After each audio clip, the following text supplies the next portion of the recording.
So thanks, Elena. Also following you online all the time. So great content, especially like everything I'm seeing like on LinkedIn. Happy to be here today. So hi everyone. I joined like about 20 minutes ago, so I heard some of you guys talk and introduce yourself. But I do have some follow-up questions during my presentations. So I want to talk with you today about intent marketing. About high intent customers you might be missing out on and what you need to do to be able to capture them. So a little bit about myself. So I did my BA actually in the international school in IDC, for those who know it. Then I worked in politics. I was the advisor to the Minister of Minority Affairs in the Netanyahu government of 2010. Then I became a director of communications to a member of parliament. I soon realized that if I really want to become better in communications and marketing, I want to learn from the best and from the private sector. So I decided to move to the States to do my MBA at Duke. During Duke, I did internships at Lenovo and IBM. Eventually, I got a job at IBM. I became a social media manager in their New York office, then moved to Austin, Texas for 3 years when I was a content marketing manager. In my last role, I was a program director for cloud and mobile worldwide campaigns. A couple of years ago, moved back to Israel to become the director of B2B marketing and natural intelligence, a well-known online marketing company in Israel, for those who know. And about a year and a half ago, I moved to Workies, a startup, back then 20 people, we're now already 40 people. We're on the VP marketing. And what we do is we actually help service professionals become business professionals, focusing on like locksmith, carpet cleaners, and so on in the US and Canada, by giving them a software that they could do scheduling, invoicing, and really run their service operation. So a little bit like, I know like most of you guys work on, your own small companies and you probably do all the roles, but like for me as a marketer, I'm faced with a challenge where most of the CEO, like you see, 70% of CEOs expect CMOs to lead revenue growth. Okay, and then the question is, am I making it rain? And the same thing I think goes to you guys. If you're like one-man shows in your business and you're doing your own marketing, are you making the money come in? This is how you should really define the efficiency of your marketing. So I'm sure you guys all have your websites, social media channels, Facebook, LinkedIn, Twitter, whatnot. And you see their different views, you see their different likes, the engagement is going up, you're getting more comments. But let's be honest, and I'm saying this as a marketer, no one really cares, especially not you. Like with all the respect for like a lot of, we call it like vanity metrics, at the end of the day, what you care about is really driving revenue. The goal of marketing is to make sales easy, is to bring new business to your company. So let's be honest, marketing today, it wasn't what it was like back in the 60s. Your beautiful smile is not enough. Just doing something you feel is creative and cool is not going to help you bring more business. Kind of the Don Draper days where you just do like a amazing creative work and you're done and you can walk out the room happy. And then you might think, okay, but building a brand might take some time, right? Okay, you're creating a lot of engagement and all that, but eventually you're building a brand and people are going to come to you based on the brand you're building. The challenge is that it takes time. So let's discuss like some of the well-known brands, when you talk about branding. So, there are people that are Android people and people that are Apple, iPhone people. Anyone here like an iPhone person? Can you raise your hand? Anyone here an Android person? Anyone here, like if, let's say from the people that are iPhone people, anyone here like would consider moving to Android if they did like an amazing commercial or wrote an amazing content piece of why Android is better? Probably not, because building a brand takes time, and like they're now in the situation, both of these brands, where but once you picked one of them, you're probably committed. Most people are probably going to stay with the brand they picked. Same thing goes with computers, PC and Mac. So might have similar hands here. Who is a PC person? Raise your hands. Who's a Mac person? Oh, a lot of Mac people. So same thing here, like even PC people, like how many of you would consider like switching to a Mac just based like on a cool commercial like the one I posted here? Probably not. Like you don't want to start like learning a whole new tool, a whole new keyboard and shortcuts and all that. It's confusing. It takes time. You're probably committed to the brand that you follow and are used to. And once you upgrade to a new computer, you'll pick that as well. Same thing with the gaming. I don't know how many of you like into gaming, but the same thing you have like Xbox and PS4. Anyone here into gaming? Yeah, not as much. But it's the same thing, like either you're an Xbox person or PS4 person, and once you have like the new PS5, the PlayStation 5, probably the people from the PS4 are going to get the new PlayStation. But now let's move to something else. Let's say banking, Leumi or Bank Hapoalim. Is there anyone here that is like in Leumi and no matter what would never move to Bank Hapoalim? Probably not, or like the opposite. It's you're just used to what you have, but the brand doesn't mean too much. Same thing goes with TVs. Let's say you have an LG at home and now you want to buy a new TV. Will you consider like a Samsung? Probably you would, but who knows like what the difference is. Antivirus, same thing. Norton or McAfee, again, based on what the guy at the store suggests you might take that, or based on maybe something you saw online. So when you talk about brands, a good example is Meg Whitman. For those of you who heard about her, she said, when people use your brand name as a verb, that is remarkable. And she was voted as one of the top 10 CEOs of the decade for the Harvard Business Review. And as you know, like eBay, especially back in those days, was really a brand name that was using a verb. When you did online shopping, it was really mostly done through eBay. But this is where the twist starts here.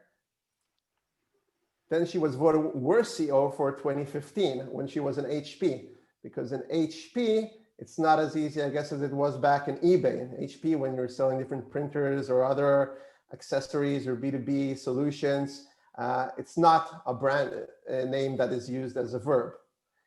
And when you really think about it at your companies, and I heard you guys mention a little bit of your companies before, talking about consultancy, nutrition companies, right? Like, can you share like a few other like companies you guys run?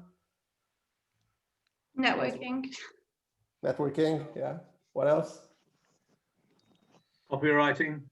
Copywriting, yeah. Oh gosh, too many to mention. Hospitality industry. I had my own restaurant. I worked in the high tech as a technical writer. So take your pick. Exactly. Like, so from what I heard, Law firm. Law firm. So everything really you guys mentioned now, let's admit it, you're more in the Samsung LG kind of the world and not in the Apple versus PC or anything like that. Like the decision to pick you might be as similar as the decision to pick someone else. You just need to be in the right place in the right time for someone to pick your business. And again, that's most businesses in the world. So you don't need to feel like bad about that. So when you think about marketing your business, you're probably doing a lot of things in social. Again, like I'm also like in Workies doing a lot of things in social, but there is a challenge in social because when you do promotions in social, you always do that based on, mostly do it based on demographics. Like you think about, okay, I'm probably targeting, females 30 to 50, they're interested in diets or something like that. And you think, okay, that might be the solution for my nutrition products or anything like that. The problem is that you miss a lot of people when you do it. It just gives you like a view of who and how you should target people.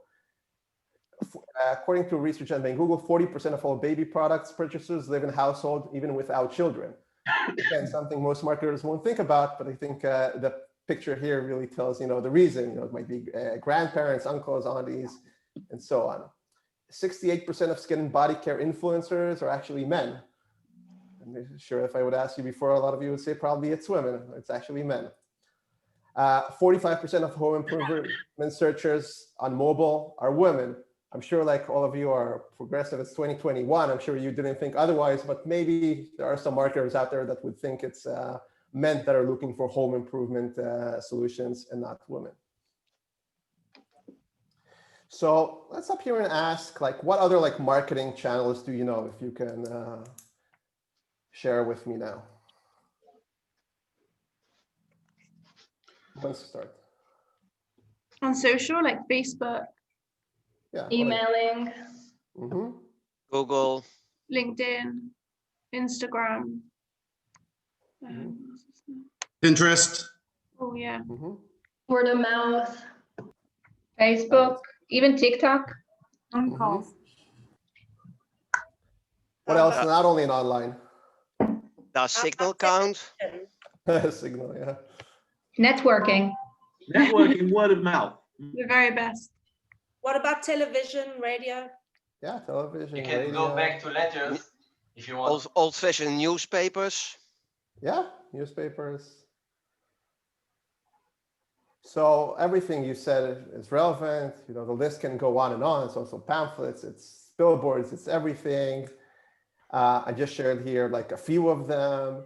So not even looking like necessarily like a diss list for everything you guys mentioned. What channel do you think converts the best? That if you get, let's say, a lead or someone visiting your website from that channel, you have the highest chance of actually converting it. Personal references. Yeah, referrals. Personal Content. references, yeah. Multimedia content. Email. A phone call from somebody recommends Email, no. by far the best. Yeah, so I can tell you also based on research and also based on my own results in Workies, what you mentioned in the beginning is of course the best one. It's always referrals because, you know, when someone actually refers someone to you, you know, you have that personal trust, that social proof, they have probably the authority. So you decide to go with them. But the second one, like right after referrals, which of course is the goal for everyone, but it's easier said than done, is actually paid search. Let's talk about why that is. I don't know if you know, but users actually signal when they want to make a purchase, just like animals in the wild. Your goal, as someone that tries to market their own business, is understand what are those signals and how you can leverage them in order to get in front of these clients at the right time, at the right place. So this is where the world of intent marketing comes from. And so let's talk about what is intent marketing. It offers users what they're interested in during that exact moment. It doesn't interrupt users. Again, we're talking here about search. So it's not like an ad that pops up or something like that. It's actually something that someone searches for because, you know, they're looking for something and then they get the results they're interested in, which is your solution. It's a powerful layer on top of demographic marketing, supplementing what you know about who the user is with what he or she wants. So like we mentioned, like demographic is knowing the who, the intent is knowing the what they're interested in that exact moment. And it's especially powerful in paid or organic search, because when you really think about it, keywords reveal intent. That's something you wouldn't see in Facebook or TikTok or any of the other ones. When someone's searching for something, they're looking for a solution. And you want to be there when that happens. If your solution is relevant, you want your website and your information to come up there. So there are 3 signals of user intent based on like research done by Google. And this is how Google became one of the most loved brands in the world and one of the, you know, most probably profitable companies in the world, is the fact that they control search. So there's navigational, there's informational, and there's transactional. So let's discuss what they are based on also Helena's example. So navigational search, English-speaking networking. If someone is searching for English-speaking networking, they're probably looking here for Helena's website. Okay, that's navigational. It's someone that goes to search and knows exactly what they're looking for. And of course, you see it coming up here first. And again, every example I give here, think about what is relevant for your own business. If someone's looking for you, does that appear? Also take into account spelling mistakes and other things. But if someone heard about you, you want to make sure that when they're searching for you, they can actually find it. Then there's informational search. In this example here, how to network in Israel. So this is something probably like we want to work on, because here the first thing that comes up is networking in Israel. nefesh b'nefesh. There's even something about telecommunications Israel, which is probably even less relevant. But that also think about it in terms of like your business. If we talk about what you guys mentioned, like you're in a law firm, like what is your niche? What do you want when people search for a solution online that your website would come up first? Same thing about nutrition. If someone looking for a specific diet, what is your niche that you want someone to get into your page or one of your blog posts once they search for it? The last one is the most probably important one, is transactional search. Let's say, how much should I pay for a networking group? Something, okay, super relevant in this case. And you need to think about what, once people are really in the funnel of like, they know they want to go, let's say, to a networking group, and they're starting to compare. There might be different searches they are doing. It might be also a comparison between one group and another group. Or when they're looking, for example, you said like about copywriting. Should I pick this copywriting company or the other copywriting company? You want to be there in those searches. I'm telling you, someone that manages a big marketing budget for a software company, we pay a lot of money to Google also with ads to make sure that when someone searches for a competitor, we appear as well. And we created also landing pages that compare us to our competitors. This is like the example here for us, like in Workies. If someone is asking how much is Workies, our solution, I want to make sure I'm there at the top and people actually go to my website. I don't want someone to go to my competitor's website or anything like that. So think about it really in terms of your business and how you can be in front of your clients in either one of these searches, in the navigational, informational, and transactional search. Because I'm not saying don't do social for sure, but when people have high intent, the chances of them converting are the best. And you want to make sure you're there. So like a final thought I want to share with you, are you there when they compare? Q&A.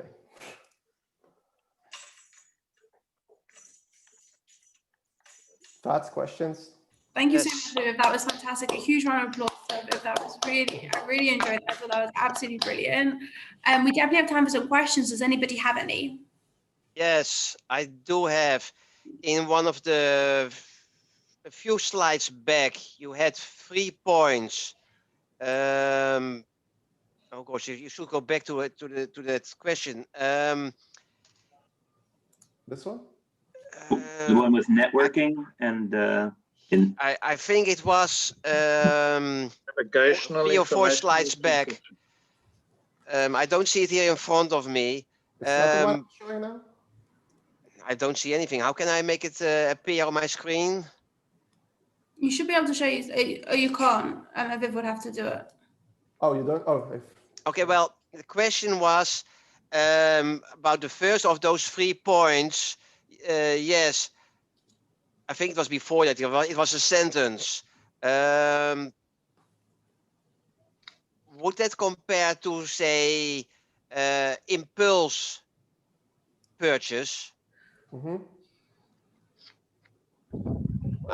Yeah, it's also relevant, like for impulse purchase. Like, give me an example, like from your world. What would you consider? Okay, well, as I said before, when I was in the breakout room,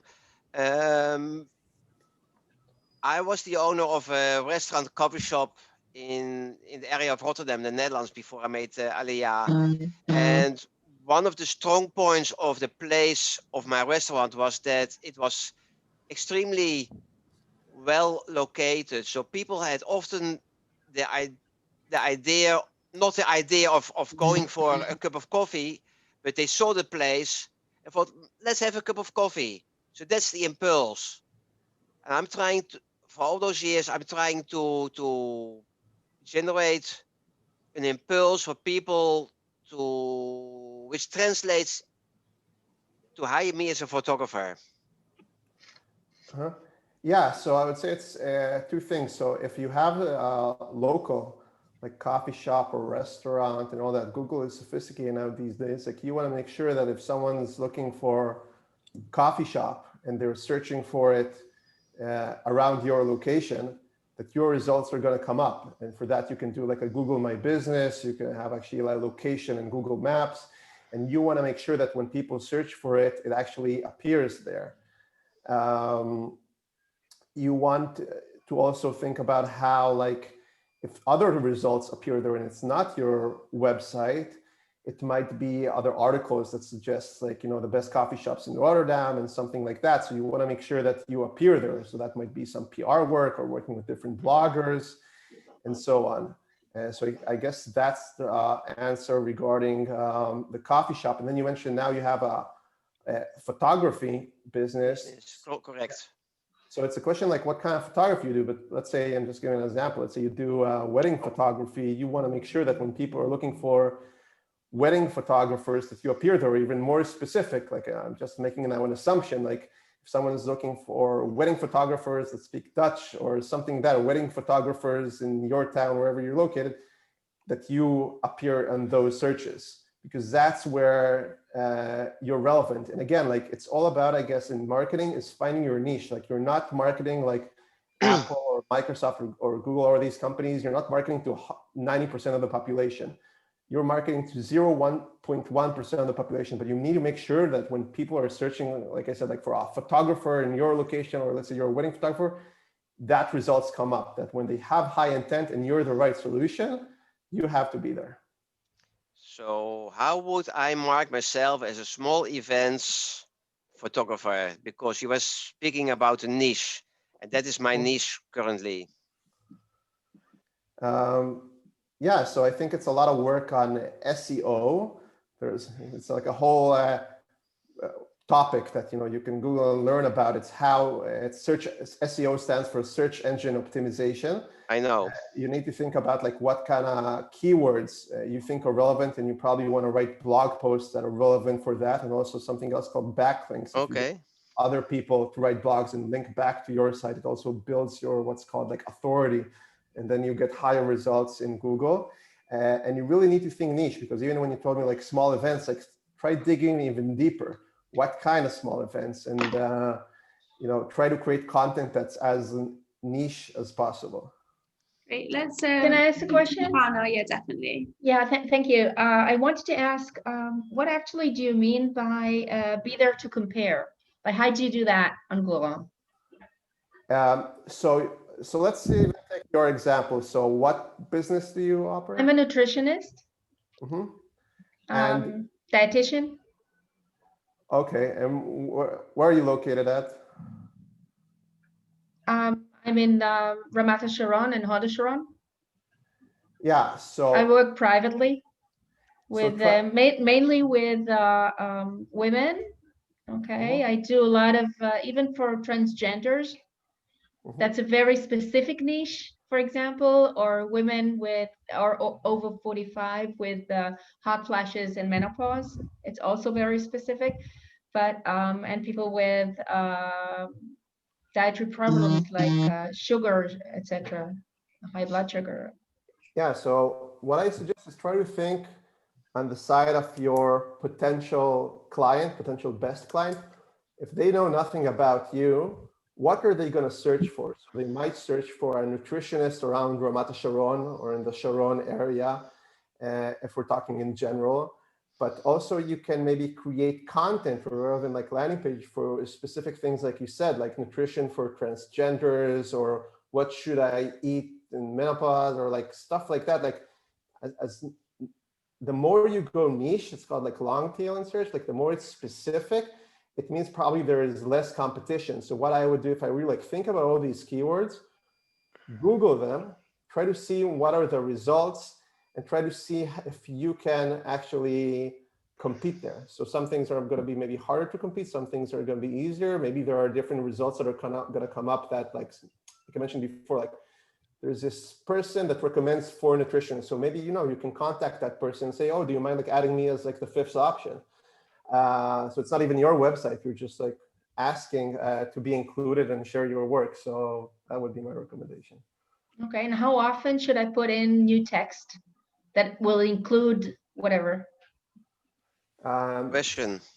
Yeah, so I'll finish on that, like that point. So think it's important to make sure it gets updated, especially the pages with time you see that get a lot of traffic, because you know how it is. Like if you Google something and you see it's like an article from 2011, you're like, maybe she's not working anymore, maybe it's not good. So the more you can have relevant things, and also I didn't discuss it, but the more you can have reviews, let's say if it's on your website or Google My Business, especially reviews that are recent, like you said, from the past year and not from like 2011, the better. It would show people that yes, you're working, that you have clients, that you're happy.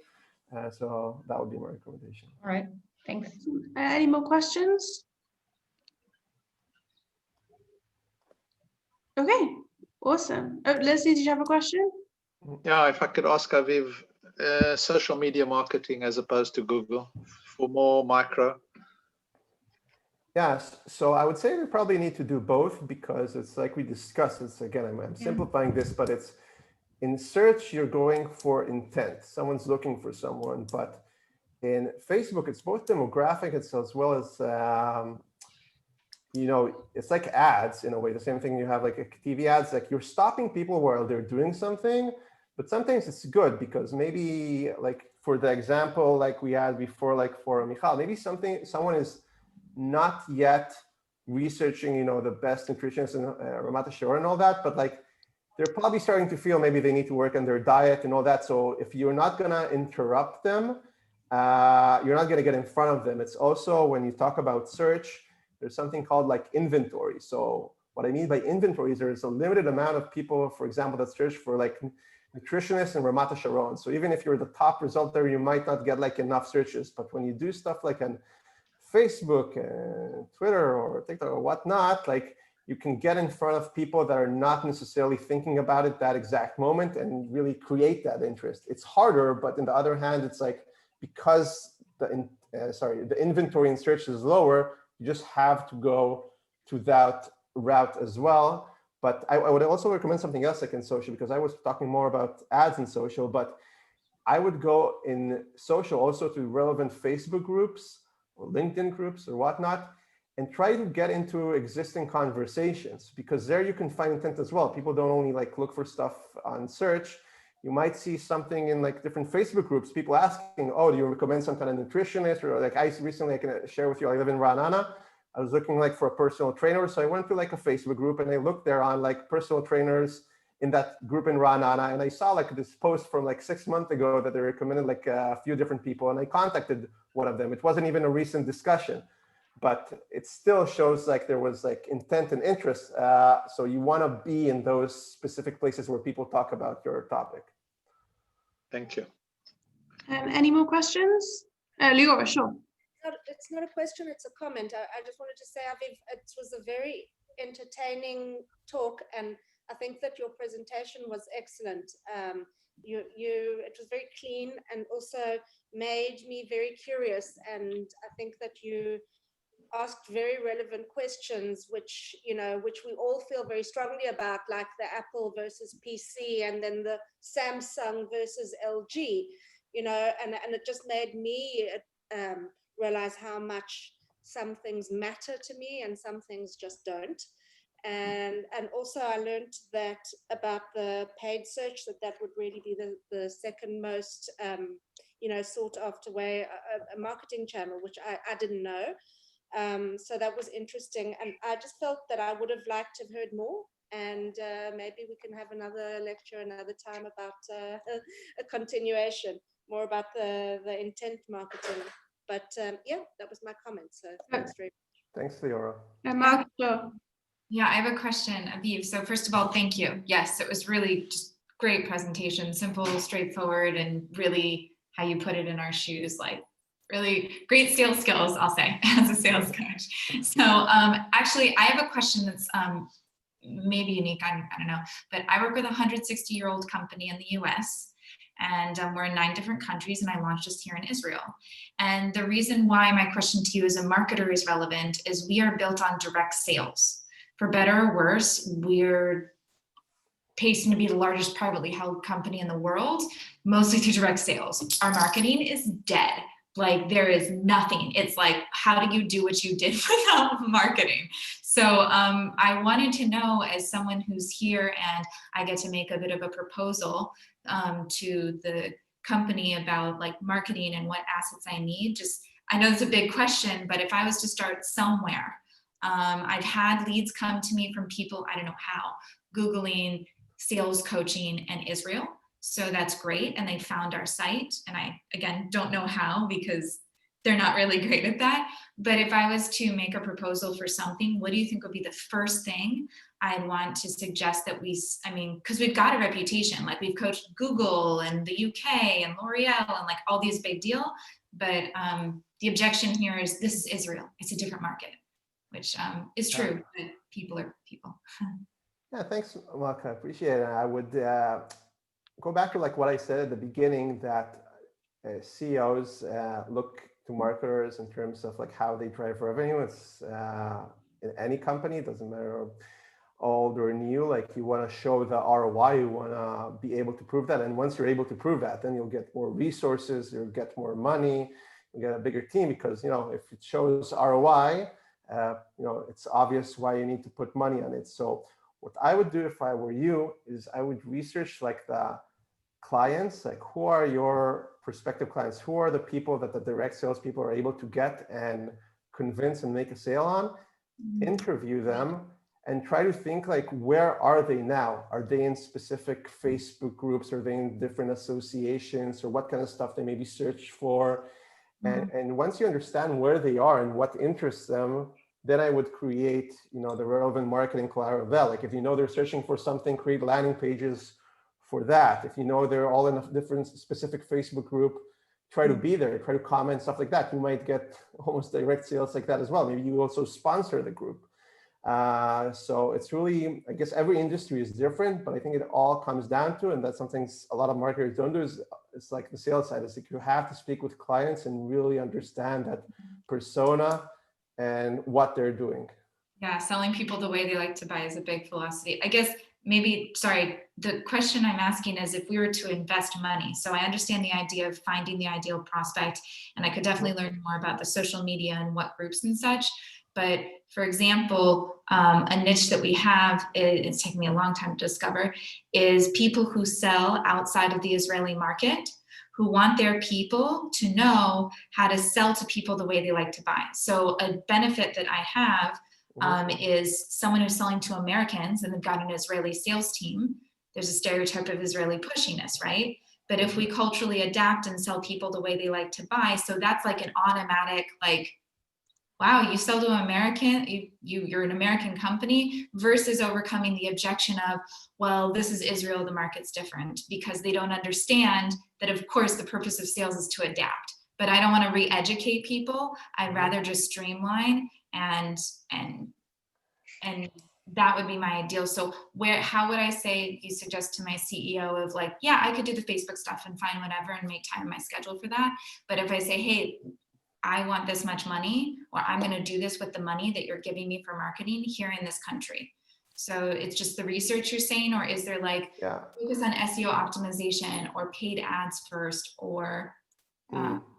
Yeah. So I would say, of course it starts with the research, but I would say once you know where you want to invest, like try to build a plan where you say, okay, if I invest this amount of money, this is what I expect that's going to happen. And it seems based on what you say that you have a lot of knowledge, you're doing a lot of education.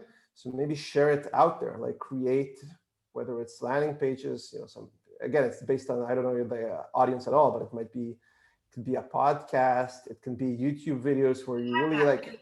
We have a best rated podcast on Inc. Magazine, one of the top 10 productivity podcasts. We work with Oprah's partner. Like, I mean, I'm just saying here in Israel, people have told me, oh, have you coached Google Israel? Oh, well, then that doesn't matter. And I know that's a limited person who probably isn't my ideal prospect, but I'm wondering how to use marketing since I'm strong in the sales arena and the direct sales, but that's, so what's your talk at a different time, maybe I'll. Yeah, it's very specific. It's a very specific question since, thank you. Awesome. I hope someone got something from that, not just me. Thank you so much. Okay, great. So I'm going to put you everyone now into the second breakout rooms. Aviv, thank you so much. That was absolutely fantastic. I really, just brilliant. Really, really, really great. So again, I'm going to put you into breakout rooms. It's now 11:20. I will bring you out at 11:30. Again, if there's anyone you still want to speak with, we will do a third breakout room. So do let me know. So I'm opening all the rooms now.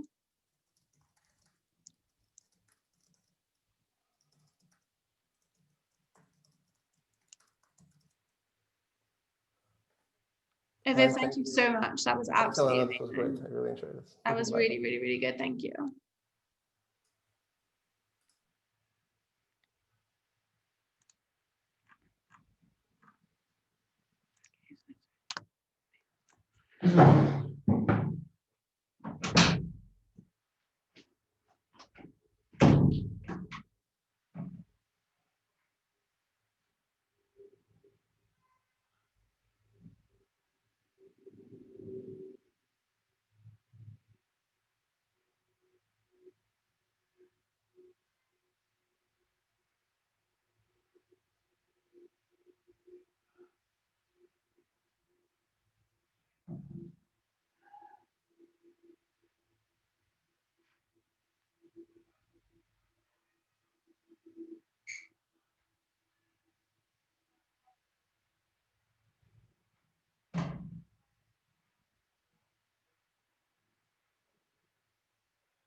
Hello. Okay, well, we can carry on chatting here until. You know, I was talking with Elena yesterday. Oh, really? Because I'm a new member. And truthfully, I feel like it's time for me to rebrand my business to get more serious. Yeah. So, exploring that, what that looks like. Do you make logos, or you do mostly? I do, but I don't do them I don't do them so much anymore. I don't like doing it. I mean, I love doing it, but there's just no money in it for me, and so it's just not viable.